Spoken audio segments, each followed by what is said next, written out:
Welcome, Pixels, to a new season of Pixel Peak. Hey Jack, isn't there something really special about this episode? I'm so glad you said something, Kylie. This is the 100th episode of Pixel Peak. Can you believe that? Wow, that is really exciting. Would you like to let everyone know what we have in store for them with this episode? No. We have College Football 25, Boomerang Fu, and Animal Well. Don't forget that our viewers can't escape the usual headlines. Up next are headlines, but first, this super epic intro. Cue the intro.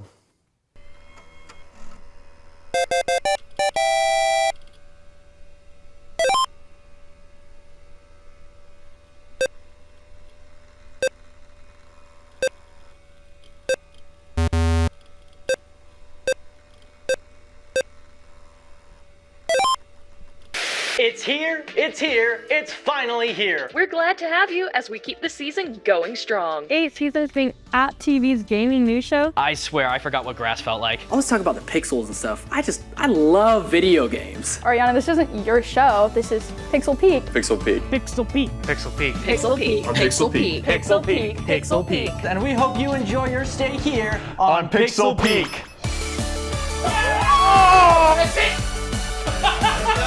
It's a boxing match. Get him. Can you please show the audience what you came up with? Oh my god, no. Joe, no! Ladies and gentlemen, we have defused the bomb. I'm the GOAT, baby! I'm the GOAT!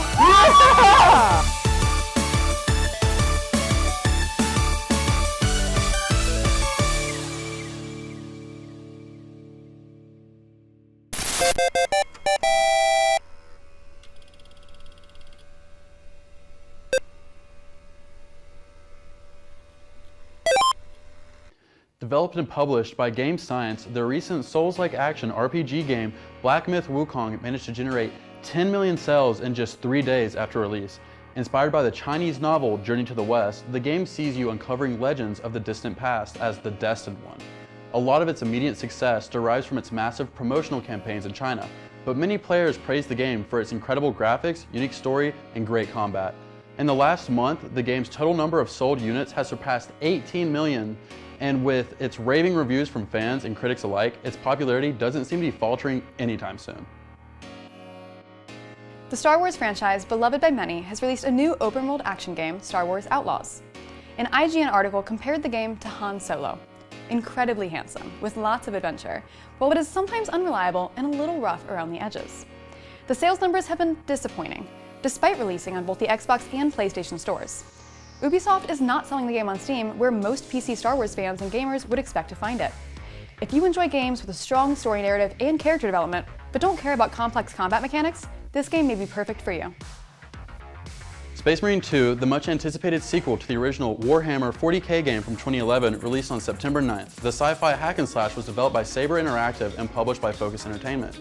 The game picked up steam on the internet in the days leading up to its release. According to many that got to play its early access, Space Marine 2 is the game that Warhammer fans have been waiting for a long time. As more and more people pick up the game, hundreds of thousands of Marines will soon be hacking their way through hordes of alien monsters. Let's take a turn over to the side of video game films for a moment, which doesn't seem to be in the best of positions right now. One highlight of this change includes the box office flop of the live-action Borderlands movie, based on the mayhem-induced loot shooter developed by Gearbox Software. The film earned an estimated $16.5 million in its opening weekend, which is a huge loss compared to its $150 million budget. It's been scrutinized by critics as being lifeless, unfunny, and unfaithful to the series, making it one of this summer's biggest failures. Another film described as lifeless includes the upcoming Minecraft movie, after its official trailer was released. Most of the criticism comes from the film's portrayal of the game in a live-action setting mixed with realistic, and may I say, nightmarish, designs of the game's world and mobs. And its derived plot leaves many asking who the film is even for. We'll see how it turns out when it releases next year, but just in case they need a redesign like the first Sonic movie did, there's plenty of people making animated versions of the trailer that look infinitely more like the game. In other news, there's a lot of games coming out soon.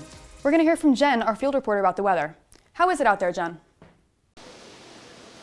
Thanks, Kylie. For all our Nintendo fans, The Legend of Zelda: Echoes of Wisdom for the Nintendo Switch is coming out later this month on the 26th. Being the first game featuring the Princess Zelda, Legend of Zelda fans have been excitedly awaiting the release.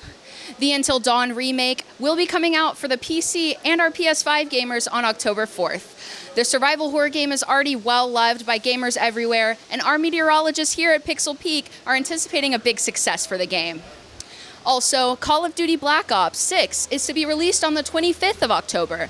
With improved movement mechanics and shareable customized weapon builds, the game offers fans a lot more control over their experience. And of course, it is raining outside, so I'm going to go in now and anticipate that release of Silk Song. Any day now, right? Back to the studio.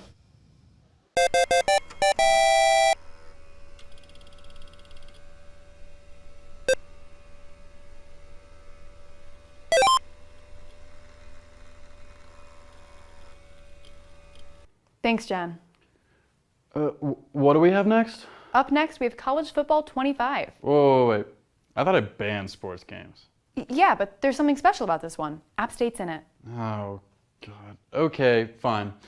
That's a good reason to showcase the game. Yes, it is. Take it away, Nick. 11 years ago, EA Sports broke the hearts of many sports gamers when they announced that they'd be discontinuing their legendary NCAA football series. There were times where we never thought we'd get our beloved game back. And then suddenly, on February 2nd, 2021, our lives were changed with one epic tweet. College football is coming back. College football fans rejoice. We sit here nearly 3.5 years after that epic tweet, and we can finally play college football again. This game shares many of its game modes with its predecessors. Road to Glory, where you can live out your dreams of being a college superstar. You can take the field as a generational prospect, or a scrappy underdog who will spend most of his career on the bench. Dynasty, where you can become the head coach of any of the 135 schools in the game and try and bring the national title home to your school. Recruiting is what really stuck out to me. Over 2,500 players are randomly generated every season in your Dynasty, and due to a recent patch, are now fully customizable. Kinda bummed that this wasn't available at release, but alas. Ultimate Team, the trading card game style mode where you can collect various college players and form the super team of your dreams. I've always found this game mode to be fun, but I do have a criticism for it. It has developed into a pay-to-win model over the last decade in Madden, and I do fear that EA Sports will expect the same for College Football 25. Fortunately, they have done a good job so far, so hopefully I'm proven wrong. There are new game modes as well. Road to the College Football Playoff, an online game mode where you can pick any school and play others head-to-head. If you enjoy online head-to-head, I had a lot of fun in the game I played. I mentioned that there are 135 schools in the game, right? Well, all 135 schools have their mostly real rosters. This is the first time in the series where players were allowed to have their name, image, and likeness in the game. All of the players who play for the schools in the game were offered $500 and a copy of the game for the right to have their likeness used. Players could opt out if they'd like, and they were replaced with randomly generated athletes if they chose to do so. In College Football 25's predecessors, we had randomly generated athletes with no names. Almost every school has their real stadium in the game as well, and the details are very impressive. App State's own Kid Brewer Stadium is making its debut here in College Football 25, and as someone who made many ventures to this stadium, I am beyond impressed with the detail that EA put into it. Niche details such as the A on the scoreboard or the fact that you can see the Thunderhill dorm in the corner of the screen when you're facing the north end zone are really cool little touches that really add to the immersion of the game. The fact that Miller Hill fills with fans depending on the quality of the game and the quality of your team really stuck out to me. The gameplay is another aspect of the game that I really enjoyed while playing. My fears that this game would feel like a Madden reskin were very quickly squashed. The game feels very fast and open, just like college football does in real life. It's very hard to play defense, especially against teams that are better than you, just like in real life. New features like abilities separate the elite players from the good ones. It's a lot easier to use elite players than it is to use good ones, and it's a lot easier to use good players than bad ones. This was my biggest criticism from NCAA 14. You could use a group of Pee-wee players and it wouldn't be hard to beat the absolute powerhouses of the college football world. That is certainly not the case anymore. There's also the new Stadium Pulse bar that shakes your screen as it fills. Bigger games, bigger stadiums, and the quality of your team will affect that bar. It can make or break your game, and it'll give energy to your defense when you're home, and it makes offense extremely difficult when you're on the road. These new features are certainly nice, but they increase the already pretty large skill gap, which has furthered the separation between the serious and casual player. I'll leave it to you if you feel like that's a positive or a negative, but it's certainly something worth thinking about. Fortunately, a lot of gameplay criticisms have been addressed in a variety of patches that have come out since the game's release. I do wish that the game was better tuned on release day, but I can absolutely appreciate the development team's willingness to listen to criticism and address it in a swift patch. One of my biggest concerns while we were awaiting this game was how College Football 25 would capture the college football atmosphere. It really is unlike anything else. Traditions, rivalries, chants, and fight songs are all in the game. The game features so many real rivalries, such as the Illabuck rivalry between Illinois and Ohio State, the Red River rivalry between Oklahoma and Texas, the game between Michigan and Ohio State, that's literally what it's called, the game, the Iron Bowl between Alabama and Auburn, even App State's own Deeper Than Hate rivalry against Georgia Southern. Traditions are also so important. App State hits the Today I Give My All sign as they run out to the band playing their fight song. Things like this really add so much to this game. Overall, I feel like this game honors its predecessors quite well. I wish they spent some more time on the behind-the-scenes stuff, such as gameplay tuning, but I can appreciate how much effort went into capturing the college football atmosphere. I think that this franchise will only continue to improve and grow with time after an 11-year layoff between games. But college football is back, and it is here to stay. Yep, that's the only time I'm going to let that happen. What a great job he did with this Pixel Spotlight. Did you just say grape? Like the grocery item, the fruit? Yeah. Boomerang Fu is coming up next, and you best believe that I'm going to milk these puns all that I can. Oh my god. Aren't you glad that you're doing live gameplay next?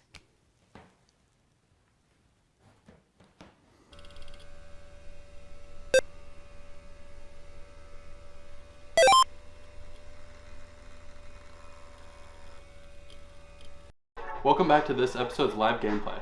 Today we'll be playing Boomerang Fu. Boomerang Fu is an indie game where you play as little grocery items. Who fight each other to the death. Yeah! Let's go, gamers!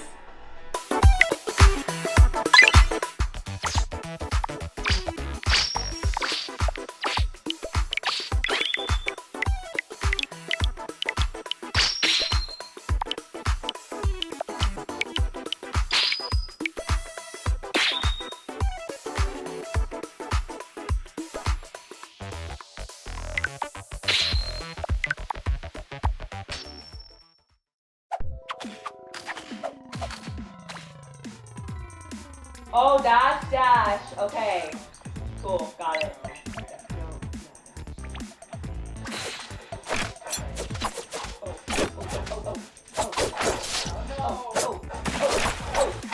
I can't get out. I literally can't get out. Hey.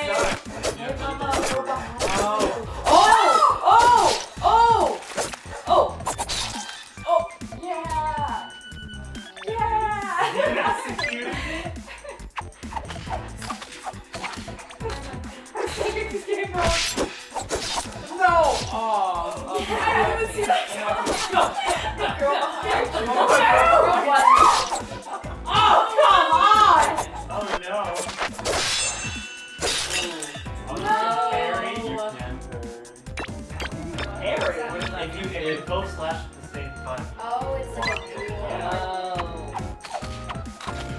If I just start running away. If I don't let no, what? Oh! No! Double kill. Fred got a double kill. Oh, no. Yes! My first kill! That's a complete wreck right there.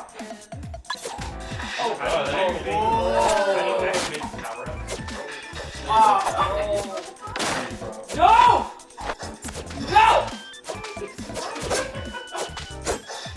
Because there's one. I'm scared. That was crazy.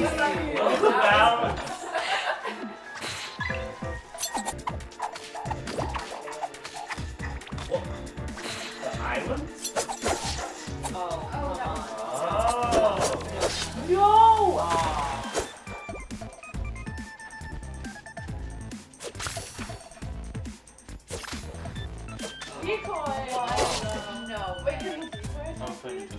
Oh, man. I was hoping if I didn't say anything, you wouldn't notice I was hot.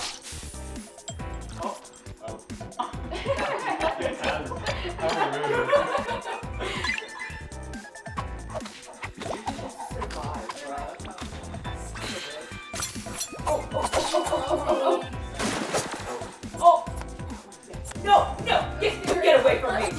No!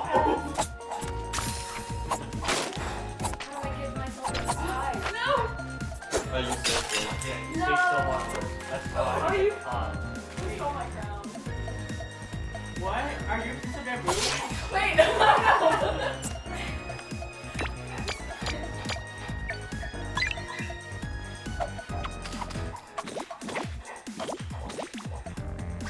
Wow, I died so badly taking your shield. No. Yeah, if you're in last, you get a little shield. Oh, that's not the way you can come back to that.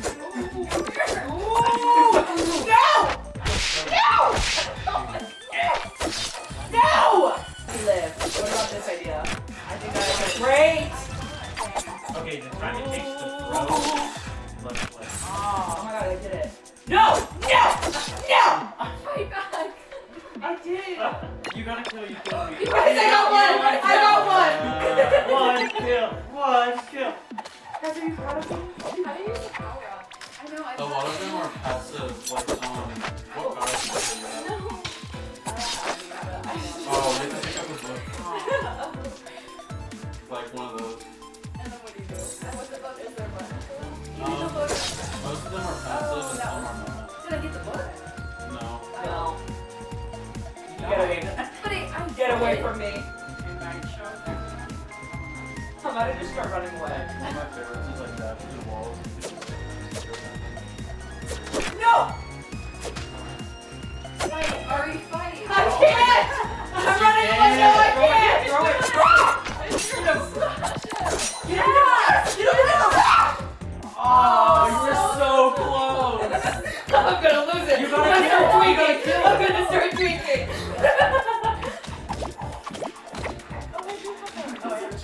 I'm literally gonna start tweaking, bro.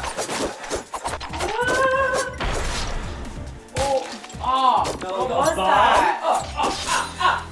You have your explosive boomerang? I have an explosive boomerang. I'm killed by that.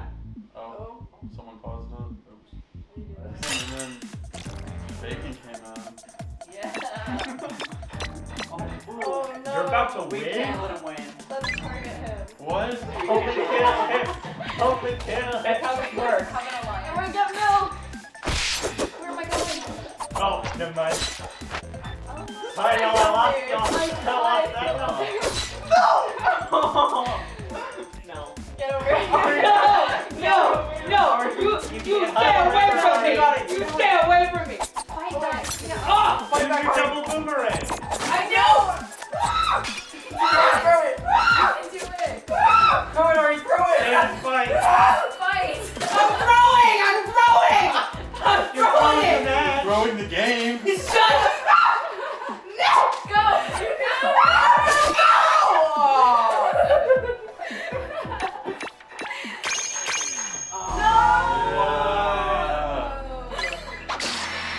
Milk wins. Most. Oh no. Master of disguise. Wildly inaccurate.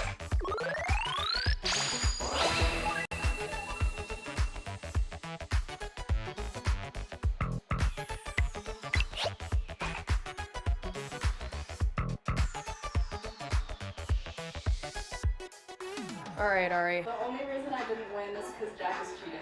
What? I said I put the hacks in. I support this propaganda.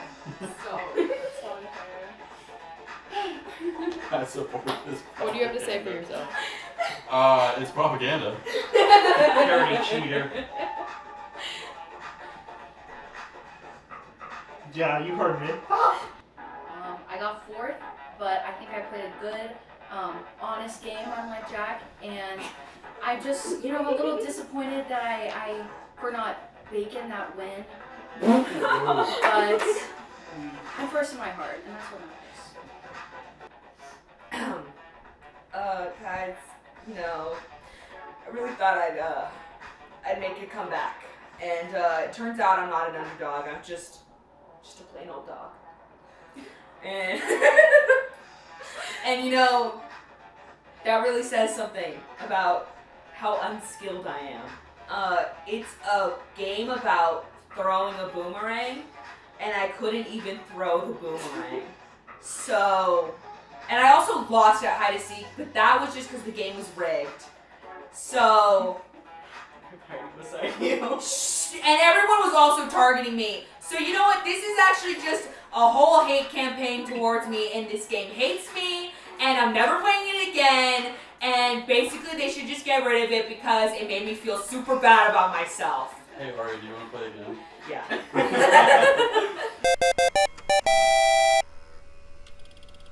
I don't think that it's any secret that we're getting older, Kylie.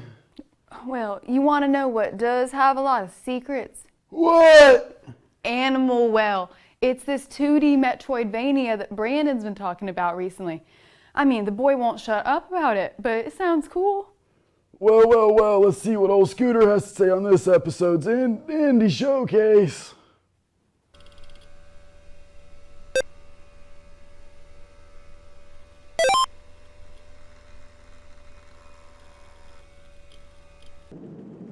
Animal Well.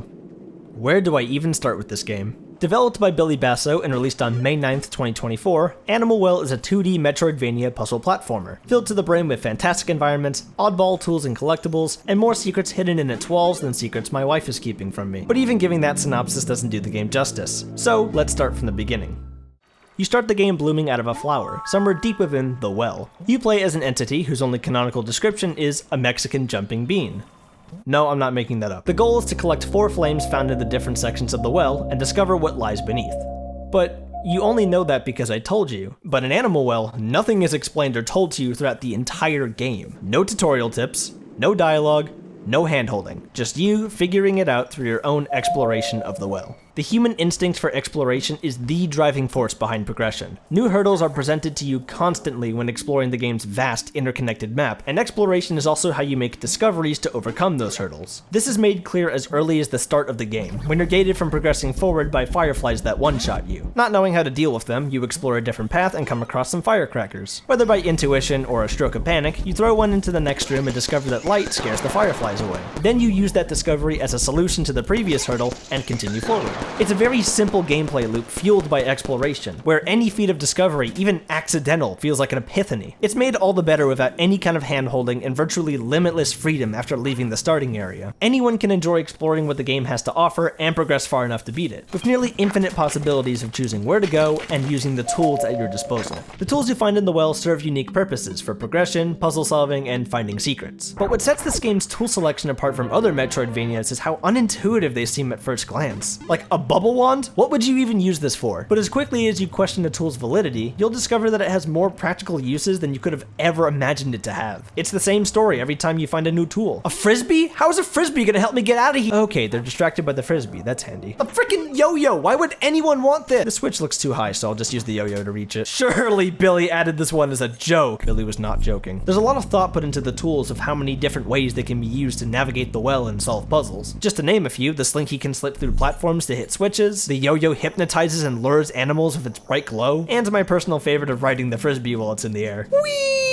There's also an assortment of optional tools that pander towards uncovering the game's secrets, which are mostly locked behind the game's egg collectibles, which I'll get to in a bit. I love how much variety and charm is packed into the tools, and their initial unintuitiveness makes discovering how they work even more satisfying. But they're not the only things in this game with a lot of variety. The puzzles in Animal Well are designed with just as much thought as the tools, being taught in the simplest of terms and expanding on what you learned with new and existing mechanics, creating a wide variety of unique puzzles. Again, there's no hand-holding involved. It's figuring it out through exploration, calling back to previous discoveries, and having limitless freedom for experimentation. Aside from the innate satisfaction that makes you feel like a glowing-brained genius, solving these puzzles scratches an itch every puzzle game strives for through making you figure things out for yourself. The puzzles ramp up in difficulty as more tools are added to your arsenal, but they always remain the right amount of challenging that any player can tackle. Plus, the puzzles add to the game's replayability. The objectives for a puzzle may be clear-cut, but depending on what order of tools you've collected and your knowledge of the game, you might find different ways of tackling a puzzle than the game might intend, ranging from small changes to entirely new solutions birthed from intuition. You might call this cheating, but I call it the personalized optimization of puzzles encouraging replayability.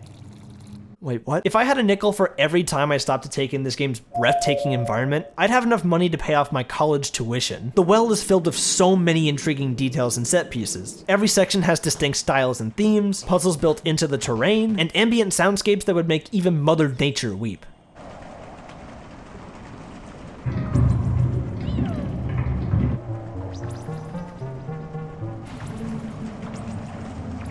And of course, there's the animals. I mean, it's called Animal Well for a reason, and there's a lot of them here. Squirrels, crows, hedgehogs, kangaroos, otters, bubblefishes, capybaras, mice, peacocks, stupid birds that pulp all my bubbles, giant chameleon, a terrifying ghostly dog, and chinchillas.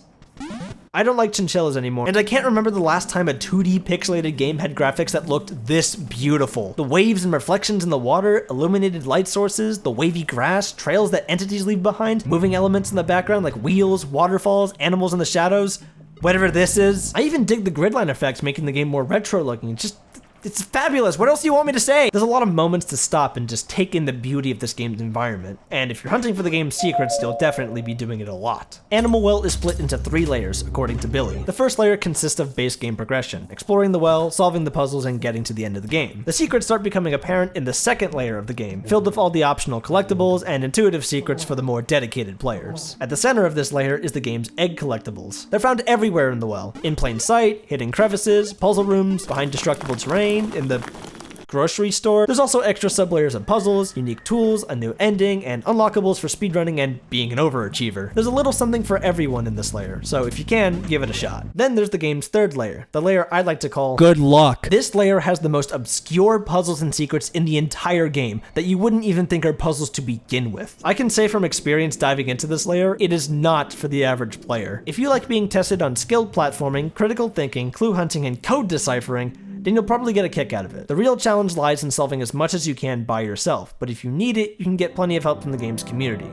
But if there's one thing that I know not to be a secret, it's that Animal Well is more than just a game. It's an experience with a huge success story behind it. It's Billy's first independent release that he's been working on for 7 years, and he's the sole developer of the game. He's put so much time and love into the game, and his talent and attention to detail have not gone unnoticed. And I eagerly await what Billy will do next. The game is also the first published title under Big Mode, founded by Jason Gastro, better known as Video Game Donkey, and his wife Leah. They could not have chosen a better game for a first publishing move, and their constant support and publicity for the game has made it something truly, well, big. This game is a win, not just for Billy or Big Mode, but anyone who gives the game a try on PC, PS5, or Nintendo Switch. This whole showcase, I've tried not to spoil everything out of excitement because I want to see others experience what Animal Well has to offer. But there's so much to unpack and explore in this game that every time I talk about it, I find myself saying the exact same thing.